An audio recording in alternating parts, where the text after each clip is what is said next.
lá mais ou menos em 2004, 2005, eu comecei a participar de um programa de rádio, uma rádio que chama Espaço Aberto FM, lá em São José do Rio Preto. E foi uma experiência, foi a primeira experiência que eu tive com o microfone. Eu sempre gostei muito de brincar com isso, brincava com os meus amigos, a gente simulava que era uma rádio lá, juntava a galera, os adolescentes, a gente ficava contando as histórias do condomínio. Então a gente brincava com isso. E aí um amigo me convidou para ir lá participar na rádio. Quando eu vi, a gente já estava com um programa falando de música, da história, das notícias da música. De domingo tinha um outro programa que chamava-se Sambanga, que eu fazia lá com mais 2 colegas, e a gente levava músicos da cidade, da região, eles tocavam música ao vivo, a gente entrevistava, era uma bagunça. Então, essa foi a primeira experiência, pô, nunca esqueço disso, foi muito legal, muito bacana. Eu posso dizer que foi a partir daí que você teve mais interesse pelo mundo das artes e a partir daí você também foi estudar e se tornou um ator? Olha, isso impulsionou, mas você sabe que desde quando eu era bem pequenininho, o meu irmão me levava para ver peça de teatro e aí eu não conseguia prestar atenção na história, eu não entendia o que estava acontecendo, porque eu ficava olhando para a coxia. Olhava para a coxia direita, olhava para a coxia esquerda. Para quem não sabe, a coxia é por onde os atores entram e saem do palco, quando eles não estão em cena, né? A lateral, assim, saem ali, depois vão para trás das cortinas e tal. Aquela saída é a coxia. E eu ficava olhando e falava, nossa, mas aquela atriz saiu por ali, e ela entrou por lá, ela veio com outra roupa, ela tá fazendo outro personagem agora. E eu ficava reparando, é a luz. Quando aquele ali entra, a luz fica assim. E eu ficava reparando nisso, na hora quando eu ia ver, já tinha acabado a história. Então, desde pequeno, eu sempre fui curioso pelo que acontecia por trás das coisas, né? Então, eu estava assistindo um desenho, eu estava assistindo um filme, e falava, nossa, que legal essa voz. E hoje, com a internet, a gente descobre facilmente como é o rosto de alguém que está fazendo. Antigamente, não. Você imaginava como é aquela pessoa que faz aquela voz, né? E isso sempre foi muito curioso para mim. Desde o rádio, se imaginar quem era aquele locutor e tal. Então, eu já tinha esse viés. Aí, depois do rádio, eu falei, pô, que legal que é trabalhar com voz, é uma possibilidade. Mas aí ficou um tempo adormecido, porque eu também sou fisioterapeuta. Eu me formei em 2002 e sempre cliniquei. Faz quase 20 anos aí já, né? Que eu atuo como fisioterapeuta. E por um bom tempo eu só fui físio. E aí, um determinado momento que eu falei, não, deixa eu resgatar esse sonho e deixa eu ir atrás. Foi quando eu fui estudar teatro, fiz 4 anos de Macunaíma, me formei ator e tal. E aí eu fui conciliando as 2 profissões. Já faz aí quase 3 anos que eu estou só na dublagem agora, mas querendo voltar a conciliar também, porque está no sangue, né? Eu gosto de caminhar com as 2 coisas. Hoje você não consegue conciliar a fisioterapia com a dublagem por conta da correria mesmo da profissão de ator? Hoje ficou um pouquinho mais complicado, porque eu dirijo também dublagem. Então, meio período eu estou dirigindo e, às vezes, assim, os outros por exemplo, dirijo de manhã e, às vezes, à tarde e à noite eu estou dublando. Ou dirijo à tarde, de manhã, à noite eu estou dublando. Então, que legal, graças a Deus eu tive um reconhecimento do mercado, os colegas me chamam para trabalhar, e então eu estou conciliando a dublagem com a direção e também com alguns trabalhos de locução, publicitária, institucional. Então foi tomando uma proporção muito grande, que eu não estava conciliando. E eu sou muito família. Eu dedico muito meu tempo também para os meus filhos, assim, eu coloco como o mais importante para mim. Meu pai, a minha esposa e tal. Então eu falei, caramba, não estava dando para fazer tudo, né? Então foi necessário um break aí para que a gente pudesse fazer menos coisa e com mais qualidade. Mas o planejo para esse ano agora voltar em alguns momentos aí da minha semana a clinicar de uma forma que eu gosto, porque eu gosto muito de tratar do ser humano, gosto de entender qual é o problema. Ele tem uma patologia, mas o que está por trás daquilo? Tem um ser humano ali que tem uma dor no joelho. Né? O que está acontecendo emocionalmente? Então, tem algumas abordagens que eu estou planejando aí para voltar a fazer e tentar conciliar tudo. Dá certo, é só organizar que dá. Claro. Ô, Henrique, hoje com o advento da internet fica muito mais fácil, né, a gente conhecer a real imagem do artista, conhecer um pouco mais até a vida pessoal, particular do artista. A gente tinha aquela sensação, né, de que o dublador ele era uma pessoa que a gente criava aquele estereótipo de como seria fisicamente aquele dublador, aquele ator. E hoje, com a internet, facilmente a gente encontra esse ator. Para você que já era fã da dublagem, hoje você é ator e também diretor, isso atrapalha ou não atrapalha assim, na composição do personagem, no trabalho midiático que envolve esse personagem? Você diz assim, para nós que estamos trabalhando ou para a pessoa desenvolver o trabalho dela? Então, eu vou abrir meu coração para você. Inclusive a Carmen Sheila que entrou aqui, que eu acho ela fantástica, já fez trabalho com você. Eu já fiz essa pergunta para ela. A Carmen, ela faz parte da minha geração, na década ali de 80, vários personagens que eu não sabia que era a voz da Carmen, e de repente eu acabo conhecendo essa atriz e ela revela para mim alguns bastidores. Assim como a Carmen e outros atores, eles viveram uma época que a internet não era tão forte como agora, né? A gente criava o estereótipo, a imagem daquele ator, mas a gente não associava a imagem real do ator ao personagem.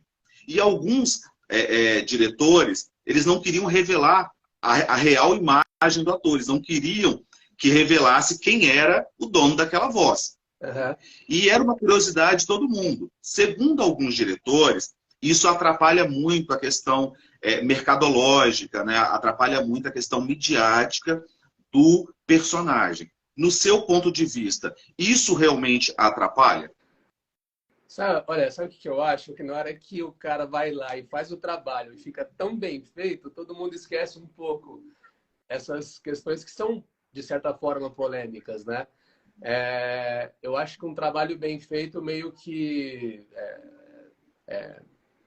não é que esconde tudo isso, mas que faz esquecer esse ponto e as pessoas, pô, que legal, tem que ser ele para fazer aquele trabalho ali. Poxa, o Elton fez aquele trabalho. O biotipo não tem nada a ver com ele, mas a voz encaixou, ele tem a interpretação que é uma beleza. Eu me recordo de algumas conversas com dubladores quando eu estava começando, diretores importantíssimos, que eu nunca esqueci de um papo com a Nair, por exemplo, quando ela até me falou que ela dublava uma atriz lá. Mas teve um trabalho que essa atriz fez, um filme, e que não é, ela falou, não é para mim, pelo tipo da atriz. Ela falou, é para fulana, vai ficar melhor ela fazer. E a fulana que fez. E eu achei isso muito legal. E a gente se conhecendo, até no papel de diretor, escalando as minhas produções, ver quem vai fazer determinado personagem e tudo mais, é muito legal eu conhecer as pessoas, porque muitas vezes a gente vê um perfil, e esse perfil tem uma persona ali. Fala, poxa, aquele cara, ele é tão mais tímido assim, ele tem um jeitinho mais encabulado, aquele ali já é mais soltão, desenvolto, vai casar legal. E a gente vê essas coisas casarem, o dublador fica super à vontade, porque ele olha ali na tela e fala, poxa, tá no meu trilho, sabe?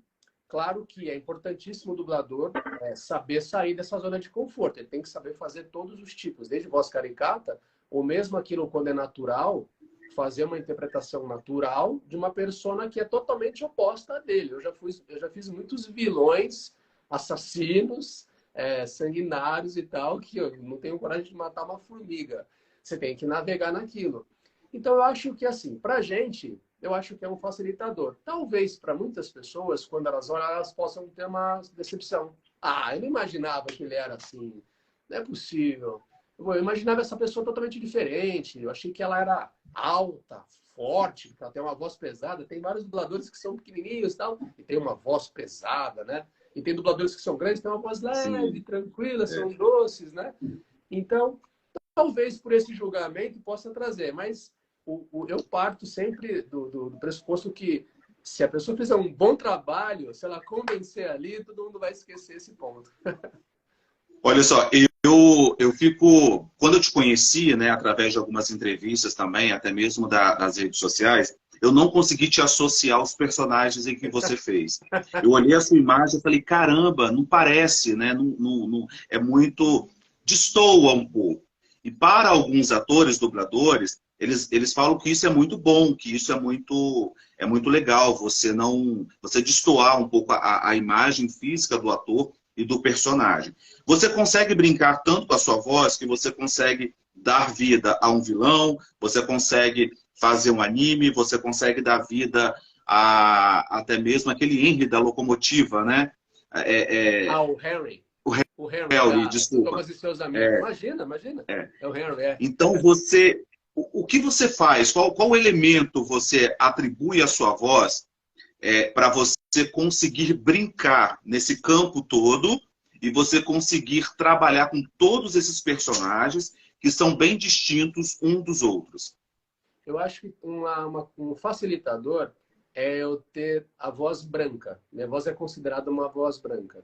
Então, para alguns personagens, eu simplesmente falando do mesmo jeito, ele sendo mais novo ou mais velho, ele vai te convencer. A voz, tem muitos dubladores que têm a voz branca. Outros dubladores têm a voz mais marcante, seja para o mais grave ou mais leve, mais aguda, e isso traz uma identidade um pouco maior para determinadas faixas. Então, a voz branca, ela dá essa facilidade. Eu, desde muito moleque, eu gostava de fazer imitações. Então, eu sou muito observador. Então, quando você observa uma pessoa, você saca muito da energia dela. Então, acho que a imitação ela vem um pouco disso. O timbre da voz, mas também o gestual, a postura. Tanto que o gesto, a postura, ela influencia na sua voz. Quando você vai fazer uma voz original, por exemplo, que é uma produção que não é uma dublagem, né? A voz original é um produto brasileiro, por exemplo. Você faz a voz primeiro, depois é que vai ser feito o desenho. Conforme você vai adquirindo uma postura com o seu corpo, sai uma voz. Conforme você constrói ela de outro jeito, a voz sai diferente. Então, o fato de você observar ajuda muito. Então, eu observo muito o personagem ali na tela. Por isso que é importante sempre o dublador, ele tá muito atento ao que ele está assistindo. E não se preocupar, querer ensaiar logo, para gravar logo. Não, Sim. Observar, assistir de fato a cena.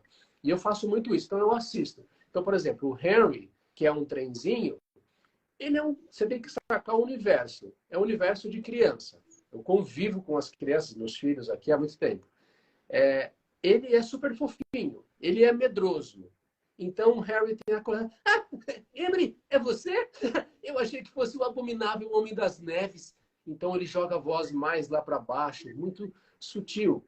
Aí, ao mesmo tempo, eu vou fazer o avô da Heidi, que é um desenho super clássico, que foi refeito, né, redesenhado e tal. E eu faço o avô dela, que é um idoso de 60, 70 anos. Heidi, eu já falei para você que hoje nós vamos levar as cabras. E aí tem um jeitão sisudo, e a voz dele fica mais pesada que Heidi. Então, o jeito sisudo.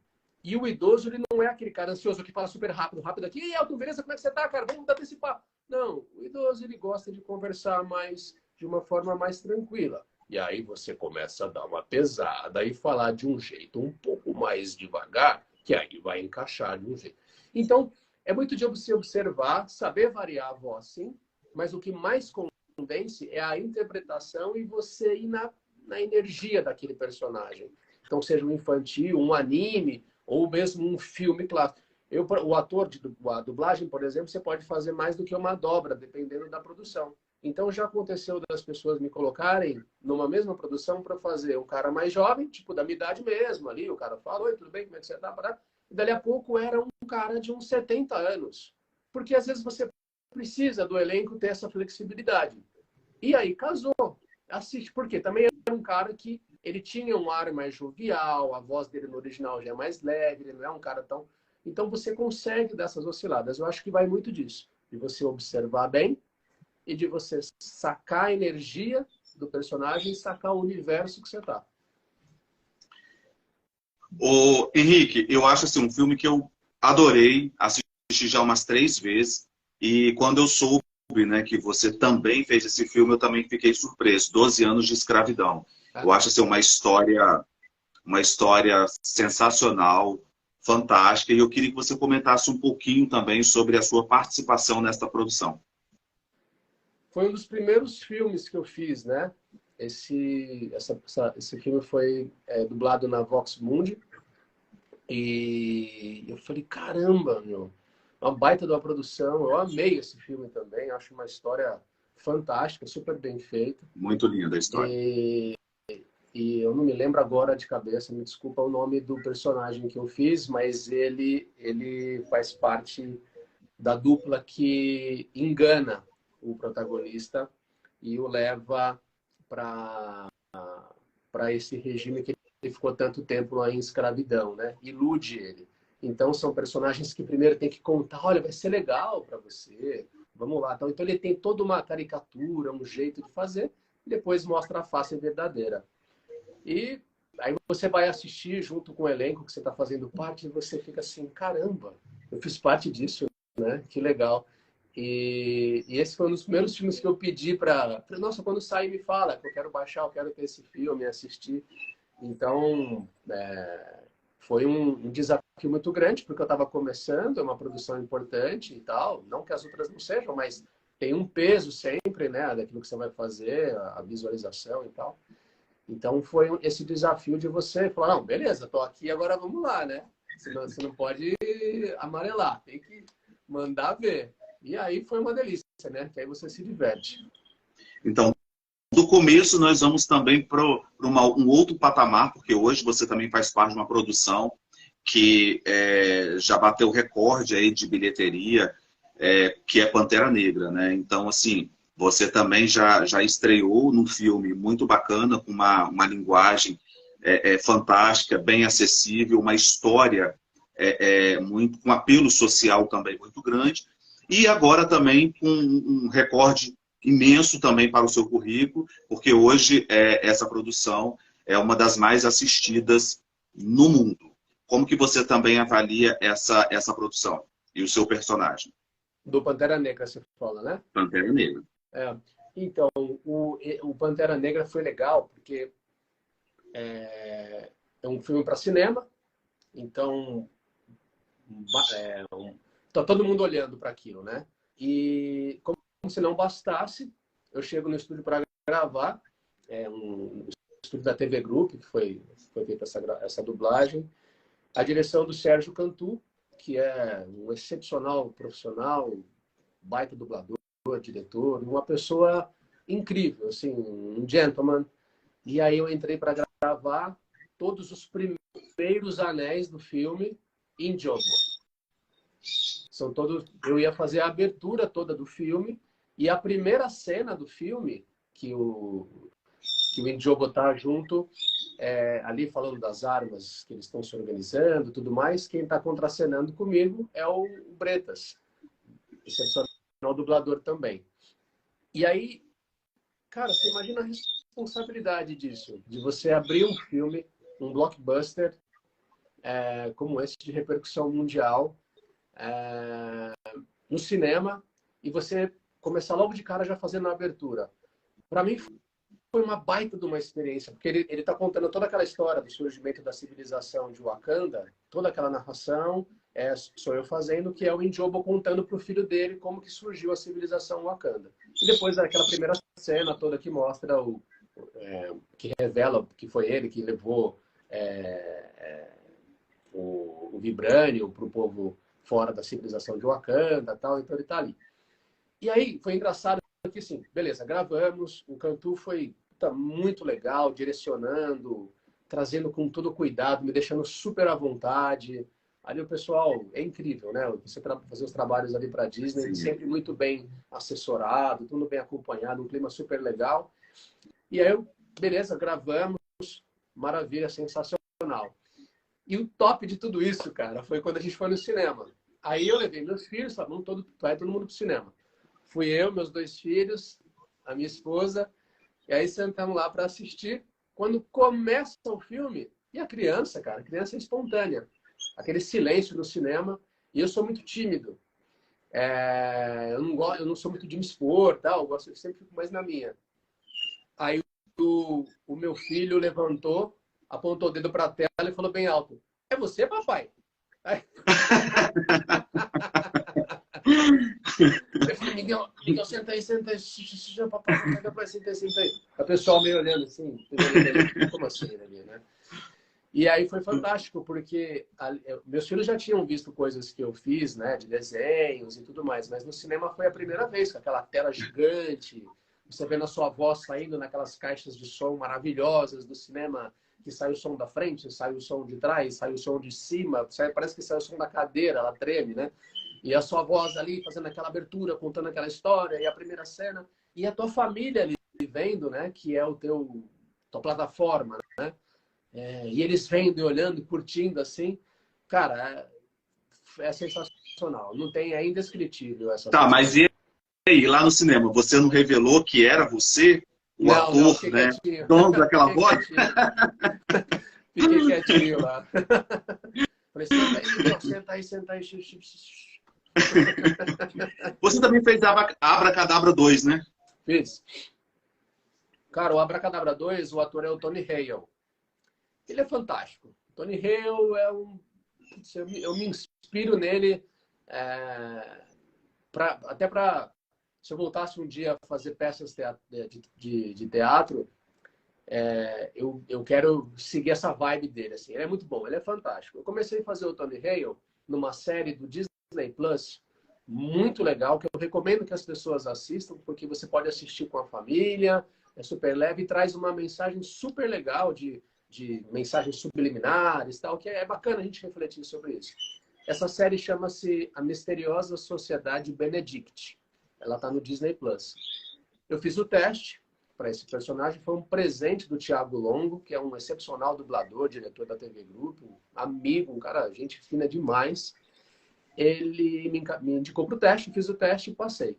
E aí, nessa série, o Tony Hale ele faz dois personagens. Ele faz o Benedict e faz o Curtin.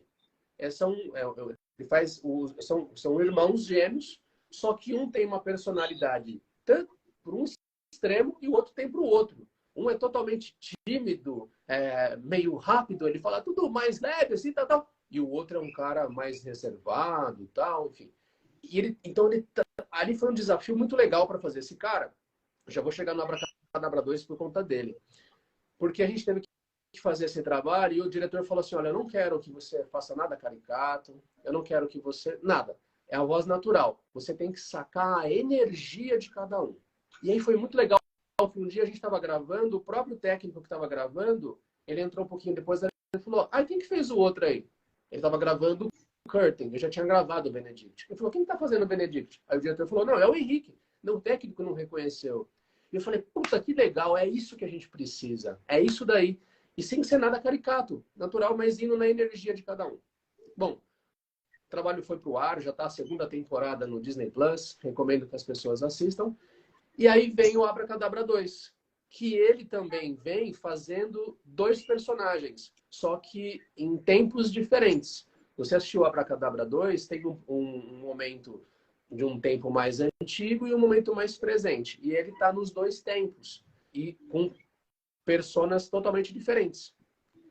Pegaram essa vibe dele da Misteriosa Sociedade Benedict e aproveitaram, ele foi fazer o filme e mandou super bem. E aí a Disney falou, pô, legal, vamos manter o Henrique Reis para fazer o Tony Hale. E aí eu peguei e fui gravar. E aí eu fiz o Abracadabra 2, nessa pegada também, dele ter duas personas e tal. E a gente se divertiu até, né? Se divertiu a beça assistindo depois aqui em casa com pipoca na mão. Sucesso. E quem são, Henrique, as suas principais inspirações no mercado da dublagem? Uma atriz e um ator. Cara, é muita gente, mas o meu ídolo, assim, um dos maiores é o Elcio Sodré. Acho ele um dublador excepcional, um grande diretor, é um amigo, pessoa que eu me simpatizo muito, tenho muita gratidão a ele. Então é um cara que tudo que ele faz, para mim, fica bom. Ele é um dublador excepcional, Elcio Sodré. E para eu falar uma dubladora também, para não ser injusto, cara, eu gosto muito para não ser injusto com tantas outras atrizes que são tão boas quanto a Angélica Santos, que também é uma amiga. Boa também, conheço esse trabalho dela. Para mim é um trabalho excepcional, uma pessoa batalhadora. Então, porque a inspiração ela vem de você ver o trabalho, de ver a postura, de ver o relacionamento. São pessoas que me deram grandes oportunidades, que dão oportunidades para muitas pessoas que estão começando. Então, para eu me inspirar em alguém, eu acho que eu analiso tudo isso, né? É a qualidade do trabalho artístico, como a pessoa é, tal. Então, são duas pessoas que eu carrego aqui no meu coração com muita gratidão e admiração. Viu? Isso é sempre bom. Ó, o Rigo Oliveira, por exemplo, disse que você é a grande inspiração para o trabalho dele, então acredito que ele também seja ator. E ele falou que admira muito os seus trabalhos. Então isso é muito bacana, né? Porque você acaba também inspirando outras pessoas também. Ah, que legal. Pô, obrigado, querido. Um grande abraço a você aí. Que bom que a gente contribui de alguma forma aí, mas a gente está sempre aprendendo um com o outro.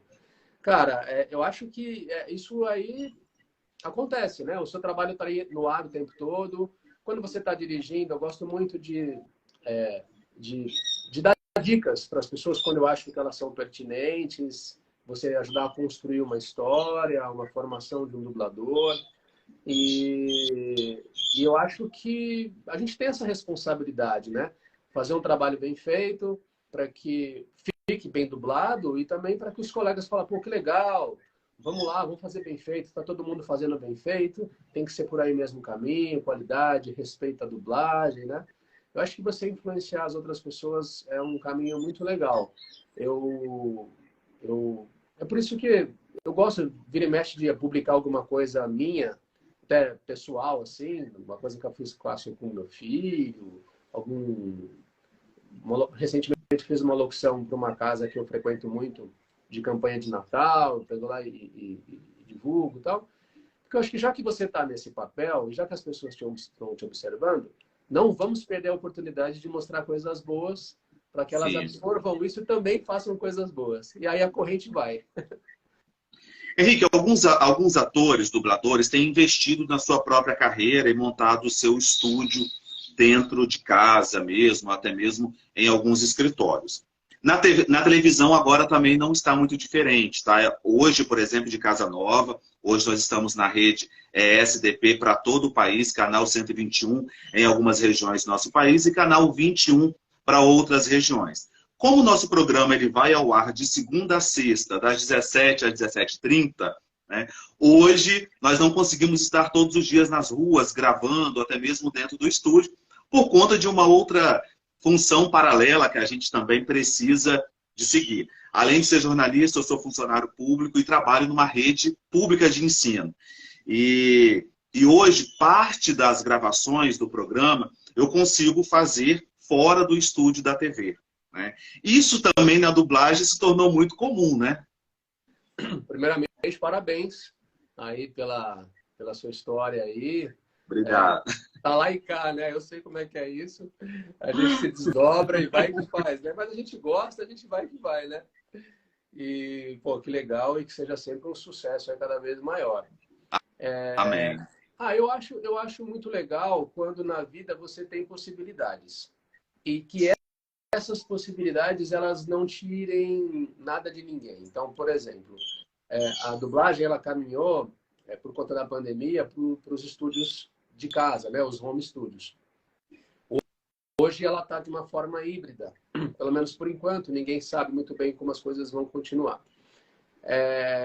Eu acho que quando você pega uma transformação que vem com uma avalanche tecnológica, que vai ser cada vez maior, impulsionada pela pandemia, então nem se fala, né? E você tira aquilo que tem de bom. Eu sempre falo, por exemplo, o grande exemplo disso é a internet. Você não pode falar que a internet é ruim, a internet é maravilhosa. Só que dentro dela você tem coisas que são boas e coisas que não são boas. Você tem que tomar cuidado. Eu acho que tudo isso, se você souber usar de uma forma responsável, inteligente, ela vem para somar.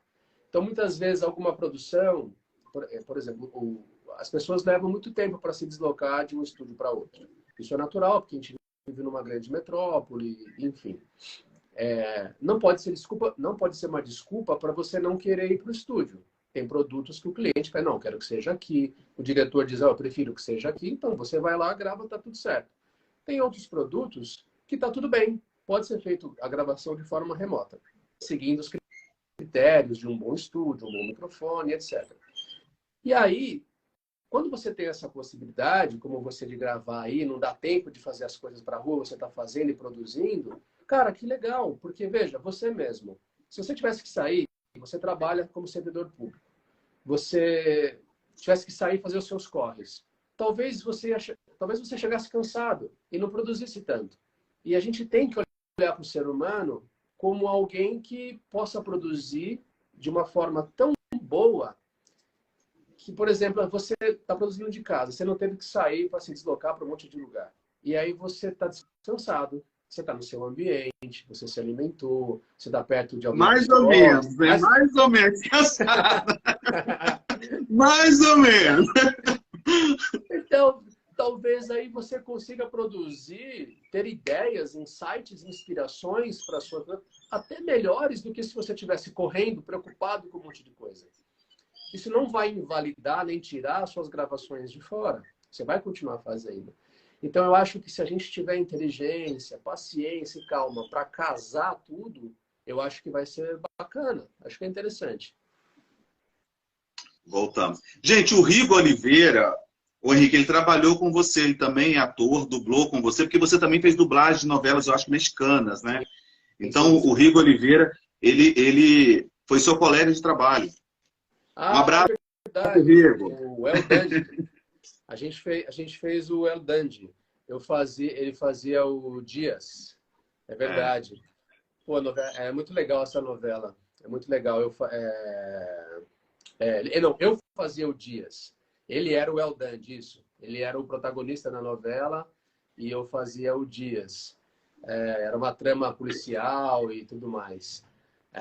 Cara, foi uma experiência muito legal também. As novelas, elas são bacanas, porque elas são longas, né? Então, quando você pega um personagem, você tem trabalho por bastante tempo. e aí você vai acompanhando a história, do começo ao fim e tal. Para quem se amarra, é uma delícia. Mas você gosta de dublar novelas também? Gosto. Cara, eu gosto de dublar tudo. Qualquer coisa... Sendo trabalho, tá bom, né? Eu gosto de dublar. Desenho, localização de game, anime, filme para o cinema, filme só para TV, vídeos institucionais, que às vezes a gente grava também determinados vídeos que eles são específicos para uma empresa, uma igreja pediu lá, tem um vídeo de um pastor que está falando lá em inglês, eles querem dublado aquilo. Você faz aquele vídeo institucional, que é só para aquele público. Eu gosto de fazer qualquer trabalho, eu me amarro demais. É que, você pensando na questão financeira, a dublagem, a novela, ela é muito interessante, porque, por exemplo, aquela novela O Que a Vida Me Roubou. Essa novela ela ficou no Netflix por muito tempo, tal. Ela tinha 198 capítulos.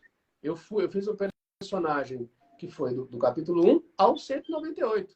Então, foi quase um ano inteiro de trabalho. Então, aquele ritmo de gravação, você sabe que você tem ali. São os personagens fixos, né? Às vezes você faz uma série super legal, mas a série tem 8 episódios. Uma temporada só. Quando dá certo aí, 2, 3 temporadas. Então, a novela, nesse aspecto, também ela é muito bom. Porque o trabalho é legal, mas você tem que pensar no lado financeiro também. Isso é indiscutível, né? Mas eu gosto, cara. A dublagem, para mim, qualquer produto que vier, a gente manda ver. Porque o ofício é o mesmo, né? A prática é a mesma.